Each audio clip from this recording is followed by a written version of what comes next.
The quality of your relationships is what determines the quality of your life.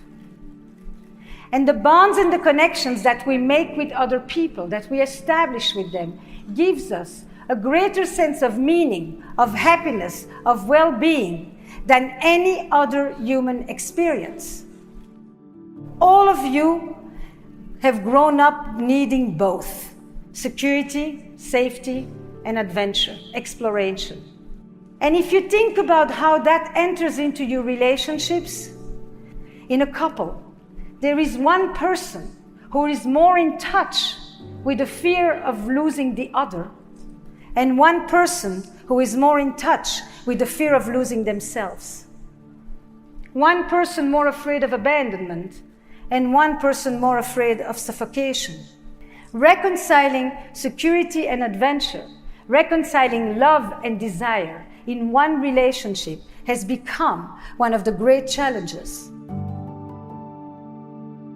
For the past 35 years, I've been helping couples and people navigate the challenges of relationships.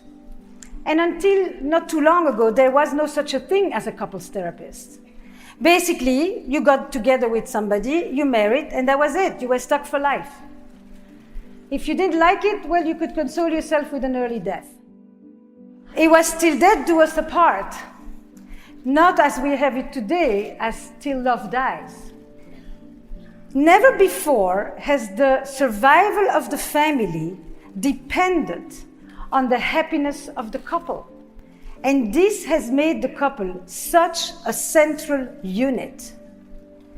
Also, the unit of relationships that is probably undergoing the most changes in a very short amount of time. Never have we invested more in love, and never have we divorced or broken up more in the name of love. I imagine a world in which we can experience our relationships with a sense of vitality and aliveness and vibrancy, because I live with one perennial truth.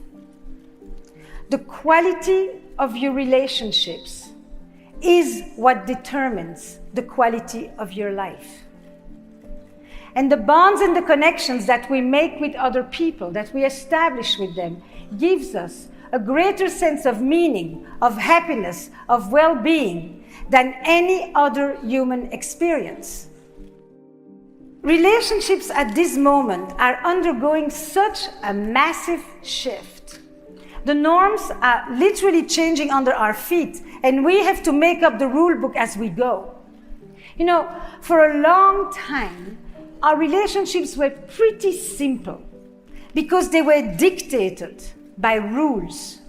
Religion had clear strictures, and social hierarchy was also very clear, and it told us how parents had to talk to the kids, how children had to respond to adults, how husbands had to talk to their wives, and how wives didn't have to answer their husbands. All the decisions were made for us, the big decisions. Who was going to be the breadwinner? Who was going to wake up at night to feed the baby? Who has the right to demand for sex?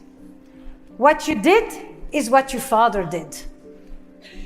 And at this moment, we have unraveled this system, and we have created a world of options and choices and unprecedented freedom. But as a result, we have to negotiate everything. It's all up for grabs. It's no longer clear who's going to be the breadwinner. In fact, whose career is going to take priority at this time? Who's going to wake up tomorrow morning to feed the baby?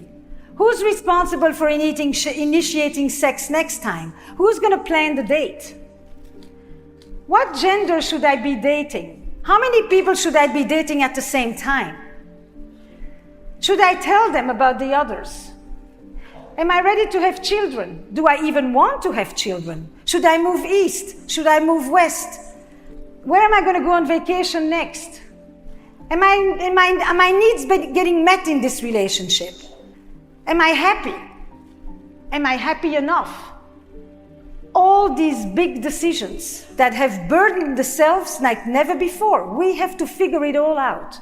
And because of that, conversations have become the heart of relationships. We have to talk about stuff that we've never talked about, that we don't know how to talk about, that we don't have the vocabulary to talk about, and most of the time we've even never said it to ourselves.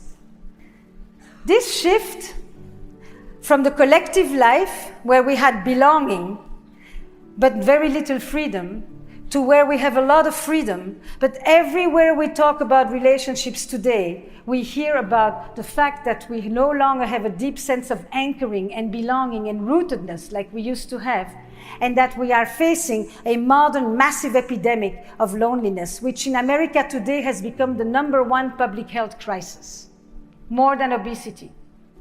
A few other major changes took place. In the old model, when marriage was primarily an economic enterprise, intimacy had to do with sharing the life together. You milked the cows, you watered the land, you raised the children. It was about economy. But today, when I talk about intimacy, I talk about it as into me, see. And what I bring to you is not my dowry, it's not my commercial assets. I bring to you my inner life. I bring to you my wishes, my feelings, my aspirations, my anxieties. And when I talk to you, I want you to look at me. Know this. I want contact. I want connection. I want you to make me feel that I matter. I want you to reflect and validate me. And I want to transcend this life of growing atomization. I also want you to help me, or to help together actually, achieve what is probably one of the most amazing challenges of relationships today.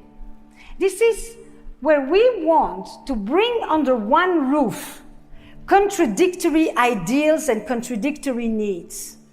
On the one hand, our need for security, for rootedness, for belonging, for anchor, for predictability, for safety, and on the other end, our need for adventure and novelty and change and mystery.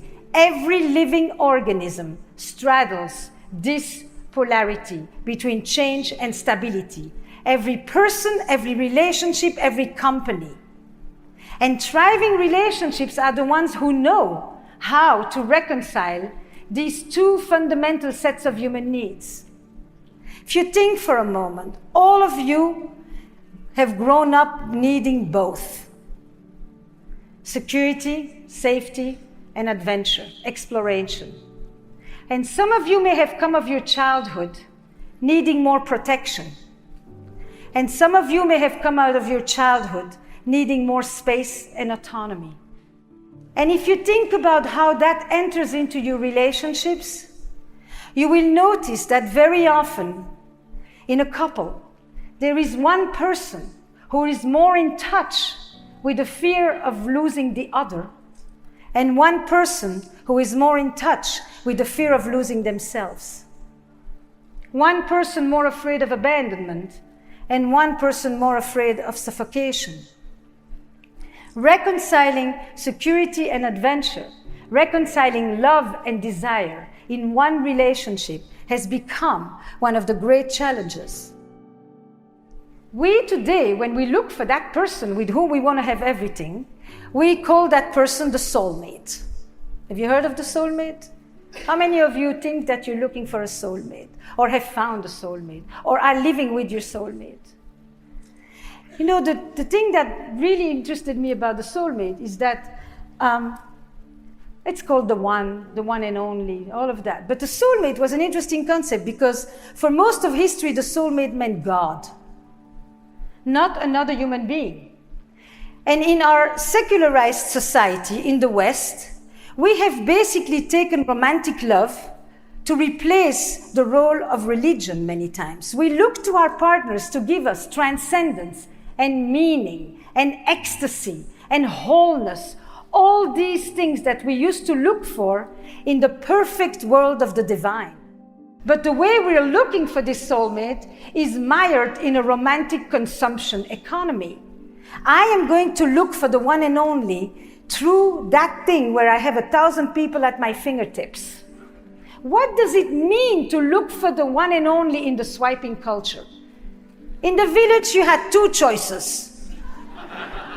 Later, you had 6 choices. Now you have 1,000 choices. Do you know what it means to me, the one? The one means that this is the one that's going to cure you of your case of FOMO. When I find you, I no longer think I could do better. Phenomenal. We have very few guidelines and a lot of options. And all these options are giving us quite a bit of uncertainty and quite a bit of self-doubt as well. When we talk about sex, which is really an enormous series of changes that have taken place in relationships. First of all, there are 3 primary sexual revolutions. The advent of contraception, without which women could never experience sexuality, women and men could never experience the freedom of separating sex from reproduction. The women's movement, which took on the abuses of power, and the gay movement, which introduced the concept of sexual identity. For most of history, sexuality was seen as a part of our biology. Today, we have socialized it. It is a part of who we are, of our identity, of how I see myself, of how I express myself. It is a sovereign piece of who I am, and for that matter, it has become a fundamental human right. We no longer just have sex for reproduction, neither is it in long-term relationships or in relationships that are with some length. And it is no longer just a woman's marital duty. Today, sexuality, especially after 2 kids, if you have 2 or 3, which is the average Western thing, it's basically for pleasure and connection, no other motive. So it better be good.